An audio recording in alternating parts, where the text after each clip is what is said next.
स्वागत है आपका दोस्तों बिहार न्यूज़ में। मैं हूं फिरदौस गनी और आप देख रहे हैं केडीवी लाइव। दोस्तों आज हो चुका है 20 अगस्त 2025। तो आज की पूरे बिहार की टॉप न्यूज़ लेकर आए हैं आपके लिए। वीडियो शुरू करने से पहले आपसे रिक्वेस्ट है कि अगर आप पहली बार इस चैनल पर आए हैं तो चैनल को सब्सक्राइब करके बेल आइकन को प्रेस कर दीजिए और साथ ही साथ वीडियो को लाइक कर दीजिए, अपने दोस्तों के साथ शेयर भी कीजिए। तो चले चलते हैं आज की खबरों की ओर। दोस्तों आज बिहार न्यूज़ की शुरुआत सबसे पहले करेंगे कि लालू प्रसाद यादव के दो लाल के बीच जंग अब शुरू हो गई है। तेज प्रताप यादव अपने भाई तेजस्वी यादव के खिलाफ मोर्चा खोल दिया है। जहाँ सीधे सीधे तेजस्वी यादव पर सवाल उठा दिया है। जैसे कि आपको पता है कि लालू के दो लाल तेज प्रताप और तेजस्वी यादव दोनों भाई मिलकर के विरोधियों के छक्के छुड़ाते थे, लेकिन जब से तेज प्रताप यादव को पार्टी से और परिवार से बाहर किया गया है तब से तेज प्रताप यादव आए दिन गाहे बगाहे परिवार और पार्टी के खिलाफ बोलते रहते हैं। लेकिन आज जिस तरह से तेजस्वी यादव के खिलाफ उन्होंने बयान दिया है, इससे साफ जाहिर होता है कि अब दोनों भाई के बीच जो दूरियां हैं वो अब काफ़ी ज़्यादा बढ़ गई है। जी और एक दूसरे के खिलाफ चुनाव में मोर्चा खोलते हुए नजर आएंगे। जहां पर तेजस्वी यादव सरकार बनाने के लिए आरजेडी के पक्ष में वोट मांगेंगे, वहीं पर तेज प्रताप यादव आरजेडी के खिलाफ आरजेडी को हराने के लिए यानी कि तेजस्वी यादव को मुख्यमंत्री ना बनने के लिए प्रचार करेंगे। दरअसल बात है कि तेजस्वी यादव एसआईआर प्रक्रिया के खिलाफ वोट चोरी के आरोप लगा करके विरोध प्रदर्शन कर रहे हैं। अब तेज प्रताप यादव ने सीधे सीधे मत अधिकार यात्रा की औचित्य पर ही सवाल उठा दिया है। तेज प्रताप यादव ने कहा है कि मैंने महुआ विधानसभा में ऐलान कर दिया है और मैं महुआ में घूम रहा हूँ। महुआ के हर पंचायत में मेरा प्रोग्राम चल रहा है। पूर्व में मैं वहां पर काम कर चुका हूं। तेज प्रताप यादव ने तेजस्वी और राहुल गांधी को लेकर के कहा कि ये दोनों यात्रा कर रहे हैं, अपने मुद्दे को रख रहे हैं, लेकिन इन मुद्दों से कुछ होने वाला नहीं है। मुद्दा शिक्षा, स्वास्थ्य, बेरोजगारी होनी चाहिए। एसआईआर को लेकर के चुनाव आयोग अपने तरीके से काम कर रहा है और फिर ये लोग अपने तरीके से काम कर रहे हैं। इससे लोग भ्रमित हो रहे हैं। लोग भ्रम में ना रहे, इन चीज़ों से दूर रहें। जो काम है उस पर लोग फोकस करें। लोग भ्रमित रहेंगे और फिर विरोधी रोटी सेक लेंगे। इससे बचना चाहिए। लोगों को बेरोजगारी के मुद्दे पर सवाल करना चाहिए। दोस्तों बिहार के ग्रामीण सड़कों के भाग्य खुल जाएंगे। जी हाँ, बिहार के ग्रामीण सड़कों की सूरत बदलने वाली है। जब गांव में सड़कों का निर्माण नए सिरे से किया जाएगा, इस तरह से बिहार के ग्रामीण इलाकों में भी विकास की रफ्तार तेज होने वाली है। मुख्यमंत्री ग्रामीण सड़क उन्नयन योजना के तहत सड़कों का निर्माण किया जाएगा। माना जा रहा है कि मुख्यमंत्री ग्रामीण सड़क उन्नयन योजना के तहत अब तक का सबसे बड़ा बजट आवंटित किया गया है। इस योजना के फेज 1 के तहत 114 पथों की स्वीकृति मिली है, जिसकी लंबाई 211 किलोमीटर होगी। जब लागत की बात करें तो 190 करोड़ रुपए खर्च किए जाएंगे। योजना का उद्देश्य है कि हर गांव को मुख्य सड़क, प्रखंड मुख्यालय और फिर जिला मुख्यालय से जोड़ा जाए, ताकि आने जाने में किसी तरीके की परेशानी ना हो। दोस्तों बिहार में मुख्यमंत्री नीतीश कुमार की अगुवाई में हुई कैबिनेट बैठक में राज्यवासियों के लिए कई अहम फैसले लिए हैं। जब कुल 16 एजेंडों पर मोहर लगाई गई है, जिनमें रोजगार, शिक्षा, पर्यटन और फिर कृषि जैसे क्षेत्रों से जुड़े हुए महत्वपूर्ण प्रस्ताव शामिल है। ये निर्णय बिहार के युवाओं, शिक्षकों, किसानों और फिर आम जनता के लिए राहत और फिर उम्मीद लेकर के आए हैं। जहाँ आपको बता दें कि मुख्यमंत्री नीतीश कुमार ने स्वतंत्रता दिवस के मौके पर गांधी मैदान से युवाओं को जो भरोसा दिलाया था, उसे अब कैबिनेट की मोहर भी मिल गई है। जब बिहार में अब सरकारी नौकरियों के लिए होने वाली प्रारंभिक परीक्षाओं का आवेदन शुल्क केवल 100 रुपये होगा। साथ ही साथ मुख्य परीक्षा का शुल्क पूरी तरीके से माफ कर दिया गया है। इस फैसले से लाखों बेरोजगार युवाओं को सीधा लाभ मिलेगा और आर्थिक रूप से कमजोर वर्ग के लिए सरकारी नौकरियों की राह और आसान होगी। वहीं पर राज्य सरकार ने पर्यटन क्षेत्र में निवेश को बढ़ावा देने और फिर पर्यटकों को बेहतर सुविधाएं देने की दिशा में एक बड़ा कदम उठाया है। जहाँ नालंदा के ऐतिहासिक राजनगर राजगीर में 2 5 सितारा होटल तथा वैशाली में एक 5 सितारा रिसोर्ट का निर्माण जन निजी भागीदारी के तहत किया जाएगा। ये न केवल बिहार के पर्यटन को वैश्विक स्तर पर प्रमोट करेगा, बल्कि रोजगार के नए अवसर भी उत्पन्न करेगा। दोस्तों 2 माह से हो रही बारिश से फसलें बुरी तरीके से प्रभावित हुई है। ऐसे में हरी सब्जियों की आपूर्ति घट जाने से बाजार में उनके दाम आसमान छू रहे हैं। अब 40 से 50 रुपए किलो से कम की कोई भी सब्जी बाजार में नहीं है। जब टमाटर 80 रुपए किलो तक पहुंच गया है, जब भिंडी भी 80 रुपए किलो बिक रही है, जब परवल और फिर करेला 80 से 100 रुपए किलो, आलू 35 से 40 रुपए किलो, प्याज 40 रुपए किलो और फिर हरी मिर्च 160 रुपए किलो तक पहुँच गई है। जब हरी धनिया 400 रुपए किलो और फिर अदरक 200 रुपए किलो में बिक रही है। जब वहीं पर महंगाई की मार से आम लोगों की थाली से सब्जियां गायब होनी शुरू हो गई है। जब सब्जियों के बढ़ते दाम ने आम आदमी का बजट बिगाड़ दिया है, लोग अब किलो की बजाय पाव में सब्जी खरीदने को मजबूर है। कारोबारियों के अनुसार आवक कम होने के कारण सब्जियों के दाम तेज है। इसी तरह बारिश होती रही तो फिर इसके दाम और बढ़ेंगे। जब बेंगलुरु से टमाटर का आवक हो रहे हैं, बंगाल और फिर राज्य के मंडी से हरी सब्जियां धनबाद आ रही है। वहीं पर पुराना बाजार में सब्जियों की कीमत कुछ हटा इसको बस वहीं तक रखना है जहाँ तक बोले भी। दोस्तों, आरजेडी नेता तेजस्वी यादव ने महागठबंधन की बिहार में चल रही वोटर अधिकार यात्रा के दौरान कांग्रेस नेता राहुल गांधी को लेकर के अहम घोषणा की है। उन्होंने कहा कि अगली बार जब भी लोकसभा चुनाव होगा, हम राहुल गांधी को देश का प्रधानमंत्री बनाएंगे। वोटर अधिकार यात्रा तीसरे दिन नवादा पहुंची। यहां पर राहुल गांधी और तेजस्वी यादव ने सभा को संबोधित किया। इस दौरान दोनों नेताओं ने वोटर लिस्ट रिवीजन यानी कि SIR के मुद्दे पर चुनाव आयोग और फिर भारतीय जनता पार्टी को जम करके कोसा। जब बिहार विधानसभा में नेता प्रतिपक्ष तेजस्वी यादव ने आरोप लगाया है कि भाजपा के लोग चुनाव आयोग के साथ मिलकर के गरीबों और फिर वोट का अधिकार छीन रहे हैं। SIR ड्राफ्ट वोटर लिस्ट में कई लोगों का नाम काट दिया गया है जो जीवित है। जिन्होंने लोकसभा चुनाव में वोट दिया था, उन्हें अभी मृत घोषित कर दिया गया है। उन्होंने कहा है कि ये चुनाव आयोग और फिर भाजपा के लोग समझते हैं कि बिहार के लोगों को चूना लगा देंगे, लेकिन हम बिहारी हैं, एक बिहारी सब पर भारी। इस बार जनता पाई पाई का हिसाब लेगी। तेजस्वी यादव ने अपने भाषण में मुख्यमंत्री नीतीश कुमार को भी आड़े हाथों लिया। उन्होंने कहा कि CM से अब बिहार नहीं संभल रहा है। 20 साल से चल रही सरकार को उखाड़ करके फेंकना है। नीतीश सरकार हमारी योजनाओं को चुराने का काम कर रही है। जब तेजस्वी यादव ने दावा किया है कि चाहे कोई भी धर्म का हो, तेजस्वी सबको साथ लेकर के चलेगा। अब बिहार को तेजी के साथ आगे बढ़ाना है। तेजस्वी यादव ने आरोप लगाया है कि प्रधानमंत्री नरेंद्र मोदी ने बिहारियों के साथ खिलवाड़ किया है। वहीं पर नवादा में सभा को संबोधित करते हुए कांग्रेस नेता राहुल गांधी ने आरोप लगाया है कि भाजपा और चुनाव आयोग ने साझेदारी कर ली है। उन्होंने दावा किया है कि बिहार में नए तरीके से वोटों की चोरी हो रही है, लेकिन वो इसे रोक करके रहेंगे। दोस्तों, बिहार के कुछ जिलों में पिछले दिनों झमाझम बारिश हुई है, लेकिन इस दौरान ऐसे भी जिले हैं जहां पर सूखे का खतरा मंडरा रहा है। जब बिहार के ऐसे करीब 22 जिले हैं जहां पर सामान्य से कम बारिश हुई है। इसमें भोजपुर, सारण, सुपौल, भागलपुर और फिर मुंगेर ऐसे जिले हैं जहां पर काफ़ी कम बारिश हुई है, लेकिन इसके बावजूद इन जिलों में बाढ़ से हाहाकार मचा है। लोग बाढ़ के कारण भारी परेशानी झेलने के लिए मजबूर हैं, या कई लोग अपना घर तक छोड़ रहे हैं। वहीं पर भोजपुर में बाढ़ से हाहाकार देखने को मिला है। जब जिले का जोविनिया गाँव पूरी तरह बाढ़ के पानी में डूब चुका था। जहाँ सारण जिले में कई इलाकों में बाढ़ का पानी घुसने के कारण लोगों को परेशानी हुई। सुपौल जिले में उफनाती कोसी नदी के कारण हाहाकार मचा है। भागलपुर जिले में तो गंगा नदी ने खूब तबाही मचाई है। गंगा किनारे के इलाके में बाढ़ का पानी घुसा, यहाँ तक कि सड़कों पर नावें चलने लगी। जब मुंगेर जिले में भी लोग बाढ़ की परेशानी झेलने के लिए मजबूर दिखे। वहीं पर ऐसी स्थिति के बावजूद भी IMD की रिपोर्ट की माने तो भोजपुर, सारण, सुपौल, भागलपुर और फिर मुंगेर में सामान्य से भी कम बारिश हुई है। जहाँ इसकी बड़ी वजह बिहार के अन्य जिलों और फिर आसपास के राज्यों के कैचमेंट में हुई जोरदार बारिश बताई गई है। वहीं पर दरअसल बिहार के 15 जिलों में सामान्य से ज़्यादा बारिश हुई है, जिसका असर बिहार की प्रमुख नदियों पर पड़ा है। जहाँ कई छोटी बड़ी नदियाँ उफनाई है, जिसके कारण इन 5 जिलों में बाढ़ की स्थिति बनी है। जब वहीं पर इसके अलावा बिहार के आसपास के राज्यों में भी जोरदार बारिश हुई है। झारखंड की बात करें तो फिर वहां पर लगातार बारिश का दौर देखने को मिल रहा है। अब भी झारखंड के कई जिलों में बारिश का सिलसिला जारी है। इसके साथ ही उत्तर प्रदेश, पश्चिम बंगाल समेत कई राज्यों में बारिश के कारण बिहार में असर देखने को मिल रहा है। इस तरह से बिहार के कई हिस्सों में बाढ़ की स्थिति आ गई है। दोस्तों, संसद का मानसून सत्र पूरा होने के बाद बीजेपी और उसके सहयोगी दलों का फोकस बिहार विधानसभा चुनाव पर होगा। जहां यहां एनडीए नेता अलग अलग विधानसभा में सम्मेलन करेंगे, जिसकी शुरुआत 23 अगस्त से होगी। पहला फेज 15 दिनों तक चलेगा और फिर पहले फेज में उन सीटों पर ये सम्मेलन होंगे जो सीटें पिछले चुनाव में एनडीए ने जीती थी। जो दूसरे फेज में वे सीटें होंगी जहाँ बहुत कम मार्जिन से एनडीए उम्मीदवार की हार हुई थी। वहीं पर बीजेपी के एक सीनियर नेता ने बताया है कि 23 अगस्त से इसकी शुरुआत की जाएगी। इसके लिए एनडीए के बिहार नेताओं की मीटिंग्स हो चुकी है और फिर पूरा खाका तैयार हो चुका है। जब पहले फेज 23 अगस्त से 15 दिनों तक चलेगा, इसके लिए 5 टीम बनाई गई है और फिर हर टीम में 4-4 नेता हैं। जब पहले फेज में वो विधानसभा सीटें कवर की जाएगी जहां पर पिछले चुनाव में एनडीए को जीत मिली थी। वहीं पर हर विधानसभा क्षेत्र में छोटी छोटी सभा भी कराई जाएगी।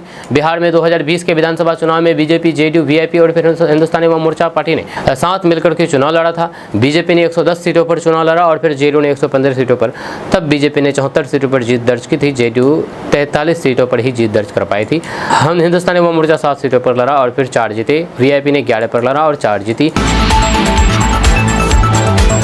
दोस्तों, कांग्रेस नेता कन्हैया कुमार का कहना है कि बीजेपी बिहार चुनाव तक नीतीश का इस्तेमाल कर रही है और पिछले दरवाजे से सरकार बनाना चाहती है। जहां कन्हैया कुमार ने दावा किया है कि भाजपा का एकमात्र एजेंडा बिहार विधानसभा चुनाव तक नीतीश कुमार का इस्तेमाल करना और फिर उन्हें बर्खास्त करना है, क्योंकि वे पिछले दरवाजे से सरकार बनाना चाहते हैं और फिर अपना मुख्यमंत्री बनाना चाहते हैं, जबकि राज्य की जनता भगवा पार्टी को सीधा नेतृत्व देने के लिए तैयार नहीं है। जब मतदाता अधिकार यात्रा के दौरान कन्हैया कुमार ने चुनाव आयोग पर भाजपा की भाषा बोलने का सीधा आरोप लगाया है और कहा कि चुनाव आयोग ने कहा कि कोई पक्ष, उनके लिए कोई पक्ष और विपक्ष नहीं है, लेकिन वास्तव में उसे निष्पक्ष होना चाहिए। हम बिहार के लोगों को बताना चाहते हैं कि वोट का राज आम जनता का राज है। अगर आप वोट का अधिकार छीन लेते हैं तो फिर स्वाभाविक रूप से आप लोकतंत्र को राजतंत्र में बदल रहे हैं। जब वे राहुल गांधी के साथ अपने 1300 किलोमीटर की यात्रा पर हैं, ये यात्रा बिहार के 20 से ज्यादा जिलों से होकर के गुजरेगा और फिर 1 सितंबर को पटना में एक रैली के साथ समाप्त होगी। वहीं पर कन्हैया कुमार ने यह भी कहा है कि गठबंधन सहयोगियों और फिर विपक्षी दलों के बीच ये गलतफहमी दूर हो गई है कि कांग्रेस मजबूत होने के बावजूद उनके पक्ष में नहीं रहेगी। उन्होंने कहा है कि सबको साथ लेकर के चलना कांग्रेस के डीएनए में है और इसलिए उसने गठबंधन सरकारें सफलतापूर्वक चलाई है और फिर अब ये बात सबके सामने स्पष्ट है। दोस्तों, तेजस्वी यादव ने वोटर अधिकार यात्रा को लेकर के गया से नवादा जाने के क्रम में मुख्य निर्वाचन आयुक्त यानी कि सीईसी ज्ञानेश्वर कुमार पर पत्रकारों से बातचीत में हमला बोलते हुए कहा कि तथ्यों के साथ कोई स्पष्ट जवाब नहीं दिया। तेजस्वी यादव ने आरोप लगाया है कि सीईसी प्रधानमंत्री कार्यालय से के इशारे पर बोल रहे हैं। उन्होंने कहा है कि वे अभी तक कोई भी स्पष्ट जवाब नहीं दिया है। बताइए, जो लोग जिंदा है उन्हें मृत क्यों घोषित कर दिया गया है? ऐसे हजारों उदाहरण हैं जो कि हम पेश कर सकते हैं। उन्होंने कहा है कि सीईसी ने बस वही पढ़ा जो पीएमओ से मिला, जब वही बोल रहे हैं जो उन्हें बताया गया। अगर उन्होंने भाजपा की सदस्यता ले ली है तो इसे बताना चाहिए, इसमें शर्माने की क्या बात है? वहीं पर तेजस्वी यादव की ये प्रतिक्रिया उस वक्त आई जब सीईसी ज्ञानेश कुमार ने कांग्रेस सांसद राहुल गांधी के हालिया वोट चोरी के दावे को खारिज कर दिया और फिर उन्हें 7 दिनों के भीतर शपथ पत्र दाखिल करने को कहा। जब बिहार में जारी वोटर अधिकार यात्रा का समर्थन करते हुए तेजस्वी यादव ने कहा कि जनता समझ रही है कि भाजपा ने किस तरह निर्वाचन आयोग को प्रभावित करके वोट चोरी किया। उन्होंने कहा कि यात्रा को लोगों से अपार समर्थन मिल रहा है। जनता समझ रही है कि पहले भाजपा ने चुनाव आयोग को अपने कब्जे में ले लिया और अब वोट चोरी हो रही है। जनता अब जागरूक हो चुकी है। वहीं पर तेजस्वी यादव ने यह भी कहा है कि बिहार लोकतंत्र को खत्म नहीं होने देगा, लोकतंत्र को बिहार की धरती से समाप्त होने नहीं दिया जाएगा। ये लोकतंत्र की जन्मभूमि है, ये यात्रा ऐतिहासिक साबित होने वाली है। दोस्तों, बिहार में बंद उद्योगों को दोबारा शुरू करने का सुनहरा मौका आया है, क्योंकि बीएडा ने एमनेस्टी नीति जारी कर दी है। दरअसल बात यह है कि बिहार औद्योगिक क्षेत्र विकास प्राधिकरण यानी कि बीएडा ने बीएडा एमनेस्टी नीति 2025 जारी की है। इस नीति का मुख्य उद्देश्य औद्योगिक भूखंडों पर चल रही मुकदमेबाजी को कम करना और मुकदमेबाजी पर खर्च हो रहे पैसे और फिर समय को बचाना है। इसके साथ ही वैसी इकाइयां जो काफी समय से बंद या फिर खाली पड़ी है, उनकी औद्योगिक भूमि को फिर से उद्योगों के काम में लाना है। इससे बंद पड़ी उद्योगों को दोबारा शुरू करने का मौका दिया जाएगा। ये नीति 31 दिसंबर 2025 तक लागू होगी। आसान शब्दों में कहा जाए तो फिर बीएडा एमनेस्टी पॉलिसी 2025 उन उद्योगों को मौका देती है जिनका आवंटन विवादों या फिर काम न होने की वजह से अटक गया है। इस नीति से वे अपनी समस्याओं को सुलझा करके दोबारा उद्योग चला सकते हैं, जिससे बिहार में औद्योगिकरण और फिर रोजगार दोनों को बढ़ावा मिलेगा। जो आपको बता दूं कि बिहार में उद्योग से जुड़ी हुई मुकदमेबाजी लगातार बढ़ रही है। इससे उद्योग लगाने में परेशानी होती है, इसलिए ये नीति एक समाधान के रूप में लाई गई है। इसके तहत जो इकाइयां इस नीति का लाभ लेना चाहती है वे स्वच्छता से आगे आ सकती है। उनसे उम्मीद की जाती है कि वे उद्योग शुरू करने या फिर आगे बढ़ने के लिए कदम उठाएं। इससे औद्योगिक विकास होगा और फिर लोगों के लिए स्थानीय स्तर पर रोजगार के अवसर बढ़ेंगे। आपको बता दूं कि पिछले कुछ सालों में बीएडा ने देखा है कि कई औद्योगिक इकाइयां या तो बिल्कुल भी काम नहीं कर पा रही थी या फिर बहुत कम उत्पादन कर रही थी। इस पर बीएडा ने इस इकाइयों का निरीक्षण किया और फिर नोटिस जारी किया। कारण बताओ नोटिस प्राप्त होने या फिर कोई प्रतिक्रिया न मिलने पर विभिन्न इकाइयों का आवंटन रद्द कर दिया गया है। इसके परिणाम स्वरूप ये हुआ है कि कई शिकायतें दर्ज की गई है। दोस्तों, बिहार की सभी 55,304 पीडीएस दुकानों में CCTV कैमरे लगाए जाएंगे। इसका मुख्यालय से लाइव ट्रैकिंग किया जाएगा। दरअसल बात है कि बिहार में सार्वजनिक वितरण प्रणाली यानी कि PDS की सभी 55,304 दुकानों में CCTV कैमरे लगेंगे। यानी कि डीलर जहां से आप राशन लेते हैं, सरकारी राशन, जब वहां पर ये CCTV कैमरे लगाए जाएंगे। जब बिहार सरकार ने चावल और फिर गेहूं के स्टॉक की ऑनलाइन निगरानी व्यवस्था बहाल करने के बाद अगले 2 माह के अंदर सभी PDS दुकानों में CCTV कैमरे और फिर वेइंग मशीनें लगाने का निर्देश सभी जिलों को दिया गया है। जहां अब तक ये व्यवस्था सिर्फ बिहार राज्य खाद्य निगम के सभी अनाज गोदामों तक सीमित थी। PDS दुकानों में CCTV कैमरा को खाद्य एवं उपभोक्ता संरक्षण विभाग तथा बिहार राज्य खाद्य निगम के कंट्रोल कमांड सेंटर से लिंक किया जाएगा। इससे GPS, जियो फेंसिंग और फिर 24 घंटे ट्रैकिंग की व्यवस्था से राज्य की खाद्य आपूर्ति व्यवस्था में पारदर्शिता सुनिश्चित हो सकेगी। खाद्य एवं उपभोक्ता संरक्षण विभाग के एक उच्च पदस्थ अधिकारी ने बताया है कि CCTV कैमरे और फिर वेइंग मशीनें लगने के लिए एजेंसी चयन को निविदा जारी कर दी गई है। दोस्तों, जनसुराज नेता प्रशांत किशोर अपनी बिहार बदलाव यात्रा के क्रम में कल मधेपुरा के मुरलीगंज में बिहार बदलाव जनसभा करने पहुंचे। जब परवा नौटोल हाई स्कूल मैदान में जनसभा को संबोधित करने के बाद उन्होंने पत्रकारों से भी बातचीत की। प्रशांत किशोर ने कहा कि बिहार की जनता को अब जनसुराज के तौर पर नया विकल्प मिल गया है।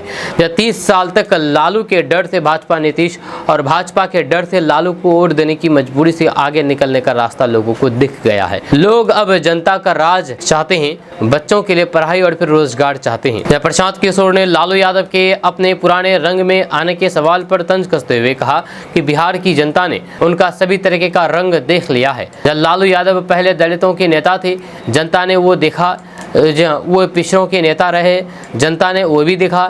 फिर लालू यादव के नेता बन गए, जनता ने वो भी देखा। अब वो सिर्फ अपने परिवार और फिर राजद के नेता रह गए हैं।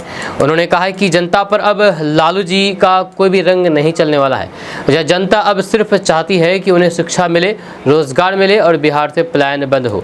जब प्रशांत किशोर ने आगे कांग्रेस नेता राहुल गांधी की बिहार में जारी यात्रा को लेकर के फिर तीखा हमला बोला। उन्होंने कहा कि राहुल गांधी और चुनाव आयोग की लड़ाई से बिहार के युवाओं को कोई लेना देना नहीं है। राहुल गांधी बिहार के बारे में नहीं बोलते हैं। वो ये नहीं बोलते हैं कि बिहार में फैक्ट्री कब लगेगी, युवाओं को रोजगार कब मिलेगा और पलायन कब रुकेगा। राहुल गांधी को बिहार में इन मुद्दों पर जवाब देना चाहिए। दोस्तों, लालू प्रसाद यादव के बड़े लाल तेज प्रताप यादव लगातार बयानबाजी कर रहे हैं और पार्टी के भीतर उनके खिलाफ साजिश करने वालों पर निशाना साध रहे हैं। इस बार उन्होंने खुल करके अनुष्का यादव के भाई आकाश यादव का नाम लिया है, यानी कि तेज प्रताप यादव की गर्लफ्रेंड का भाई आकाश यादव का नाम लिया और उन्हें जयचंद कहा। तेज प्रताप यादव का कहना है कि पार्टी में कुछ ऐसे लोग हैं जो दिखावे के साथ हैं, लेकिन अंदर ही अंदर उनके खिलाफ काम कर रहे हैं। उन्होंने आरोप लगाया है कि आकाश यादव उन्हीं में से एक है। जी हाँ, वहीं पर आपको बता दूं कि तेज प्रताप यादव ने आकाश यादव पर सीधा हमला बोलते हुए कहा कि उनका काम केवल मेरी तस्वीरें वायरल करना रह गया है ताकि मेरी छवि को नुकसान पहुंचे। तेज प्रताप यादव ने कहा कि हमें जब भी आगे बढ़ते देखते हैं तो फिर ये लोग हमारे पंख काटने की कोशिश करते हैं, लेकिन ये नहीं जानते हैं कि मेरा नाम तेज प्रताप यादव है। दोस्तों, बिहार की वोटर अधिकार यात्रा के तीसरे दिन गया जिले के वजीरगंज स्थित पुनावा हनुमान मंदिर पर हंगामा देखने को मिला। यात्रा की अगुवाई कांग्रेस नेता राहुल गांधी और राजद नेता तेजस्वी यादव कर रहे थे। यात्रा का उद्देश्य स्थानीय जनता को उनके मताधिकार के प्रति जागरूक करना था, लेकिन इस बार यात्रा के दौरान मंदिर से जुड़े विवाद ने राजनीतिक हलचल पैदा कर दी है। स्थानीय लोगों ने बताया है कि यात्रा मंदिर से शुरू होनी थी और राहुल गांधी को पूजा अर्चना के लिए मंदिर पहुंचना था। लोग पूजा की थाली, नारियल और जल लेकर के उनका स्वागत करने के लिए मंदिर पर मौजूद थे, लेकिन यात्रा का काफिला मंदिर में रुके बिना ही सीधे नवादा की ओर बढ़ गया, जिससे स्थानीय लोग नाराज हो गए। वहाँ पर स्थानीय जनता की नाराजगी तब और बढ़ गई जब उन्होंने देखा है कि राहुल गांधी मंदिर में पूजा करने के लिए नहीं आए। इसके बाद वहाँ पर नारेबाजी शुरू हो गई और कुछ लोगों ने अपनी असंतोष जताया है। जब बीजेपी ने इस घटना को लेकर के तीखा हमला बयान जारी किया है। पार्टी ने कहा है कि ये रवैया सनातन धर्म और फिर धार्मिक भावनाओं के विरोधी है। जहाँ पार्टी के नेताओं का कहना था कि इस तरह की घटना धार्मिक भावनाओं को आहत करने वाली है और इसे धार्मिक असंवेदनशीलता के रूप में देखा जाना चाहिए। राजनीतिक विश्लेषकों का कहना है कि इस विवाद ने यात्रा को सिर्फ मतदाता जागरूकता अभियान नहीं बल्कि राजनीतिक और धार्मिक बहस का मुद्दा बना दिया है। इससे स्पष्ट होता है कि चुनावी दौर में राजनीतिक नेताओं के कदम और फिर फैसले धार्मिक और सामाजिक भावनाओं पर भी असर डाल सकते हैं। फिर राहुल गांधी और तेजस्वी यादव के समर्थकों का कहना है कि यात्रा का उद्देश्य मतदाता जागरूकता और फिर लोकतंत्र में भागीदारी बढ़ाना था। उनका कहना है कि मंदिर में सीधे यात्रा आगे बढ़ाने का निर्णय समय प्रबंधन और फिर यात्रा की क्षमता को ध्यान में रखते हुए लिया गया है। वहीं पर विशेषज्ञों का कहना है कि ये घटना बिहार में चुनावी माहौल और फिर धार्मिक संवेदनशीलता के बीच संतुलन बनाए रखने की चुनौती को उजागर करती है। दोस्तों, चुनाव आयोग ने अब बिहार मतदाता सूची से बाहर हुए 65 लाख नाम को अब सार्वजनिक कर दिया है। अब वोटर लिस्ट में शामिल होने के लिए आधार कार्ड को भी मान्य कर दिया गया है। बिहार विधानसभा चुनाव के पहले हुए वोटर लिस्ट के रिवीजन यानी कि SIR के ड्राफ्ट में से 65 लाख नाम हटाने को लेकर के सुप्रीम कोर्ट ने कहा था कि आयोग उन नामों की लिस्ट जारी करें। अब आयोग ने सुप्रीम कोर्ट के उस आदेश का पालन करते हुए लिस्ट जारी कर दी है। इसके साथ ही बिहार निर्वाचन आयोग के CEO विनोद सिंह गुंजियाल ने कहा कि लिस्ट से छूट गए लोग अपने आधार कार्ड का उपयोग करके दावा कर सकते हैं। राज्य निर्वाचन अधिकारी ने कहा कि ऐसे सभी मतदाता जो ड्राफ्ट सूची में शामिल नहीं हैं अपने EPIC नंबर के माध्यम से यानी कि EPIC नंबर के माध्यम से कारण सहित इस सूची में अपने प्रवेश की जानकारी प्राप्त कर सकते हैं। ऐसे मतदाता जो कि 1/8/2025 को प्रकाशित ड्राफ्ट सूची में शामिल नहीं हैं उनसे संबंधित सूची सभी प्रखंड कार्यालयों, पंचायत कार्यालयों, नगर निकाय कार्यालयों और फिर मतदान केंद्र पर भी प्रदर्शित की गई है, जिसके माध्यम से ऐसे मतदाता कारण सहित अपने प्रवेश से संबंधित जानकारी और फिर सूचनाएं प्राप्त कर सकते हैं। दोस्तों, बिहार के युवाओं के लिए सुनहरा मौका है क्योंकि BSSC में 5208 पदों पर भर्ती शुरू हो गई है। जब बिहार में सरकारी नौकरी की तलाश कर रहे युवाओं के लिए एक बड़ा मौका आया है। बिहार कर्मचारी चयन आयोग यानी कि BSSC ने 2025 के लिए अपनी भर्ती प्रक्रिया अधिकारी के तौर पर शुरू कर दी है, जिसमें स्नातक और फिर कार्यालय चपरासी के कुल 5208 पदों पर भर्ती की जाएगी। ये भर्ती BSSC की संयुक्त स्नातक स्तरीय 4 परीक्षा का हिस्सा है, जिसके माध्यम से बिहार राज्य सरकार के विभिन्न विभागों में विभिन्न पदों पर नियुक्त की जाएगी। बिहार के सामान्य प्रशासन विभाग की हालिया घोषणाओं और फिर अनुमोदन के बाद किया गया है। BSSC ने पुष्टि की है कि स्नातक स्तर के पदों के लिए ऑनलाइन आवेदन प्रक्रिया 18 अगस्त 2025 से शुरू हो गई है, जो कि 19 सितंबर 2025 तक रहेगी। जहां उम्मीदवार इन पदों के लिए BSSC की आधिकारिक वेबसाइट bssc.bihar.gov.in पर जाकर के आवेदन कर सकते हैं, जहां वे अपने आवेदन पत्र पर भर सकेंगे और फिर अपने संबंधित परीक्षा शुल्क का भुगतान कर सकेंगे। ये भर्ती स्नातक स्तर और फिर कार्यालय चपरासी दोनों पदों के लिए है और फिर विभिन्न विभागों में विभिन्न पद उपलब्ध हैं। दोस्तों, बिहार सरकार में मंत्री और JDU के वरिष्ठ नेता विजय चौधरी ने हाल ही में कांग्रेस और फिर विपक्ष की राजनीति पर तीखा बयान दिया है। उनका कहना था कि बिहार में कांग्रेस ने राहुल गांधी को जननायक बना दिया है और अगर वे दिल्ली गए तो फिर राष्ट्रपिता बना देंगे। विजय चौधरी ने इस पर अपनी प्रतिक्रिया व्यक्त करते हुए कहा कि ये सोच दिवालियापन का संकेत देती है। जब उनका कहना था कि जो लोग इस तरीके की बातें करते हैं उनकी सोच में गंभीरता और फिर सही दिशा की कमी है। विजय चौधरी ने यह भी कहा कि बिहार में लगातार हो रहे विकास कार्यों के कारण विपक्ष हताश हो गया है। उनके अनुसार विपक्ष के पास अब कोई भी ठोस मुद्दा नहीं बचा है, यही कारण है कि वे वोट अधिकार यात्रा निकाल रहे हैं। विजय चौधरी ने विपक्ष पर यह भी आरोप लगाया है कि वे अपनी असफलता को छिपाने के लिए सुप्रीम कोर्ट के फैसले का गलत तरीके से प्रचार कर रहे हैं। उन्होंने विशेष रूप से उस मामले का जिक्र किया है जिसमें सुप्रीम कोर्ट ने SIR को लेकर के विपक्ष के दावे को गलत बताया था। जब विजय चौधरी ने बताया है कि विपक्ष ने इसे मुद्दा बना लिया है जबकि सुप्रीम कोर्ट का निर्णय उनके खिलाफ था। उन्होंने ये भी कहा कि जिन नागरिकों का नाम वोटर लिस्ट से काटा गया है उनके लिए चुनाव आयोग पहले ही स्पष्ट कर चुका है कि वे अपनी शिकायत लेकर के आ सकते हैं। चुनाव आयोग ने यह भी स्पष्ट कर दिया है कि यदि किसी नागरिक के नाम में कोई भी गलती है तो फिर वो सुधार कर सकता है। विजय चौधरी ने कहा है कि नागरिक बनने के लिए संविधान को ठीक से समझना चाहिए क्योंकि ये अधिकार और फिर कर्तव्य को स्पष्ट रूप से परिभाषित करता है। दोस्तों, बिहार विधानसभा चुनाव से पहले मुख्यमंत्री नीतीश कुमार ने आम लोगों के लिए राज्य का यानी कि बिहार का खजाना ही खोल दिया है। ताला चाबी पूरी तरीके से खोल करके बिहार वासियों को दे दिया है, कहा जाए तो। ये हम नहीं कह रहे बल्कि ये JDU और BJP के लोग कह रहे हैं। आपको बता दूं कि पिछले 1 महीने में मुख्यमंत्री नीतीश कुमार ने समाज के लगभग सभी वर्ग के लिए सौगातों का ऐलान किया है। 125 यूनिट मुफ्त बिजली, सामाजिक सुरक्षा पेंशन राशि बढ़ाने के साथ ही बड़ी संख्या में युवाओं को नौकरी रोजगार से जोड़ने जैसी कई योजनाओं का मास्टर स्ट्रोक चला है। जहाँ सिर्फ इन 3 घोषणाओं से ही राज्य के करीब 4 करोड़ की आबादी को फ़ायदा मिलने का दावा किया जा रहा है। इसके अलावा अगले 5 साल में 1 करोड़ युवाओं को सरकारी नौकरी और फिर रोजगार का वादा भी किया गया है। इन योजनाओं के बारे में अगर बात किया जाए तो 125 यूनिट मुफ्त बिजली, उसके बाद सामाजिक सुरक्षा पेंशन से आधी आबादी को लाभ मिलने वाली है। वहीं पर युवाओं का भविष्य संवारने पर जोर दिया जा रहा है, क्योंकि राज्य के बिहार में अधिक से अधिक युवाओं को सरकारी नौकरी और रोजगार मिले, ये शुरू से ही नीतीश सरकार की सोच रही है। अब तक 10 लाख लोगों को सरकारी नौकरी और 39 लाख लोगों को रोजगार के अवसर उपलब्ध कराए गए हैं, या ऐसा दावा किया जा रहा है। वहीं पर मानदेय प्रोत्साहन राशि में इजाफा। इसके साथ ही मुख्यमंत्री नीतीश कुमार ने शारीरिक शिक्षा और फिर स्वास्थ्य अनुदेशकों, जीविका कर्मियों, स्कूल के रसोइयों, रात्रि प्रहरियों के मानदेय, आशा एवं ममता कार्यकर्ताओं की प्रोत्साहन राशि एवं पत्रकारों की पेंशन राशि में वृद्धि करके उन्हें सम्मानजनक जीवन की गारंटी दी है। वहीं पर वृद्धा पेंशन योजना में बढ़ोतरी, जहाँ पहले 400 रुपये थी, जो अब बढ़कर के 1100 रुपये हो गई है। वहीं पर नए मेडिकल कॉलेज अस्पताल की स्थापना जो 7 जिलों में की जाएगी। इनमें किशनगंज, कटिहार, रोहतास, शिवहर, लखीसराय, अरवल और शेखपुरा, इन जिलों में नए मेडिकल कॉलेज खोले जाएंगे। दोस्तों, बिहार के युवाओं के लिए रोजगार का बड़ा दरवाजा खुल चुका है। बिहार कर्मचारी चयन आयोग ने बिहार सरकार के विभिन्न विभागों में ग्रेजुएट लेवल और फिर कार्यालय परिचारी पदों पर विशाल भर्ती की प्रक्रिया शुरू कर दी है। लंबे समय से नौकरी का इंतजार कर रहे अभ्यर्थियों के लिए सुनहरा अवसर है। जहां आपको बता दूं कि इनमें से सबसे अधिक इस भर्ती के लिए कुल 6,689 पदों पर भर्ती होगी। इनमें सबसे अधिक 1,064 पद सामान्य प्रशासन विभाग में निकाले गए हैं, जब बाकी पद विभिन्न जिलों और फिर विभागों में वितरित होंगे, यानी कि बांटे जाएंगे। वहीं पर कार्यालय परिचारी के 5,208 पद भरे जाएंगे।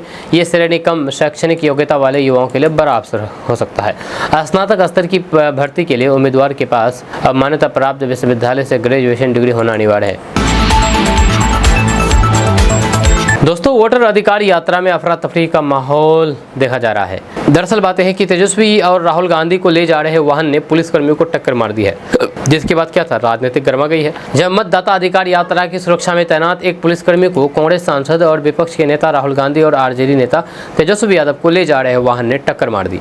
पुलिसकर्मी को वहां पर मौजूद अन्य सुरक्षा कर्मियों ने निकाला और फिर विपक्ष के नेता राहुल गांधी ने कर्मी का हालचाल पूछा। इस दौरान यात्रा में थोड़ी अफरा तफरी मच गई। दरअसल मंगलवार को नवादा में झारखंड प्रदेश कांग्रेस के नेता दर्जनों गाड़ियों के काफिलों के साथ बिहार पहुंचे थे। नवादा में राहुल गांधी की रैली में प्रदेश कांग्रेस अध्यक्ष केशव महतो और भी कई सारे लोग मौजूद थे। इसी बीच भीड़ में राहुल गांधी के वाहन ने वहां पर खड़े एक जवान को टक्कर मार दी, जिसके बाद क्या था, जवान नीचे गिर पड़े और फिर वहां पर अफरा तफरी मच गई। अब सत्ता पक्ष इसको लेकर के आरे हाथों में ले लिए हैं। कहते हैं कि एक जवान की सुरक्षा ये लोग नहीं कर सकते हैं, जवान को कुचलना चाहते हैं। दोस्तों, बिहार में विधानसभा चुनाव से पहले नेताओं का दल बदल अभियान जारी है। इस बीच पुलिस की नौकरी छोड़ करके राजनेता बने पूर्व आईपीएस आनंद मिश्रा ने बीजेपी का दामन थाम लिया है। उनके साथ पूर्व केंद्रीय मंत्री नागमणि कुशवाहा और बिहार की पूर्व मंत्री सुचित्रा सिन्हा ने भी भाजपा ज्वाइन की है। वहीं पर पटना स्थित भाजपा कार्यालय में पार्टी प्रदेश अध्यक्ष दिलीप जायसवाल और दोनों डिप्टी सीएम सम्राट चौधरी एवं विजय सिन्हा ने संयुक्त रूप से इन नेताओं को बीजेपी की सदस्यता दिलाई है। इस मौके पर आनंद मिश्रा ने कहा कि भाजपा मजबूत होगी तभी बिहार मजबूत होगा। जब वे इसी मकसद से भाजपा में आए हैं। विधानसभा चुनाव लड़ने के सवाल पर उन्होंने कहा कि वे कोई टिकट के दावेदार नहीं हैं, वे जब तक जीवित रहेंगे भाजपा के लिए काम करते रहेंगे। वहीं पर आपको बता दूं कि आनंद मिश्रा के बक्सर की किसी सीट से विधानसभा चुनाव लड़ने की चर्चा है। इससे पहले वे प्रशांत किशोर की जनसुराज पार्टी में थे। प्रशांत किशोर ने उन्हें पार्टी की यूथ विंग की कमान सौंपी थी, मगर बीते कुछ दिनों से उन्होंने जनसुराज की गतिविधियों से दूरी बना ली थी। आनंद मिश्रा ने पिछले साल बक्सर से निर्दलीय लोकसभा का चुनाव भी लड़ा था, लेकिन कुछ खास कमाल नहीं कर पाए थे। वहीं पर आनंद मिश्रा के साथ भाजपा की सदस्यता लेने वाले नागमणि कुशवाहा बिहार के क्रांतिकारी नेता रह चुके दिवंगत जगदेव प्रसाद के बेटे हैं। जगदेव बाबू ने पिछड़ों के हक में बड़े आंदोलन किए। 1974 में एक आंदोलन के दौरान अरवल जिले की कुर्था में गोली लगने से उनकी जान चली गई थी। अपने पिता की राह पर चले नागमणि कुशवाहा भी बिहार और फिर झारखंड में एक समय पिछड़ों के बड़े नेता रहे हैं, जब वे लालू यादव की आरजेडी, नीतीश कुमार की जेडीयू और फिर दिवंगत रामविलास पासवान की लोजपा में रह चुके हैं। अटल बिहारी वाजपेयी सरकार में नागमणि केंद्र के मंत्री रहे थे। दोस्तों, बिहार सरकार ने साल 2026 की छुट्टियों का ऐलान कर दिया है। इस साल सरकारी कर्मियों को कुल 44 दिनों की छुट्टियां मिलेगी।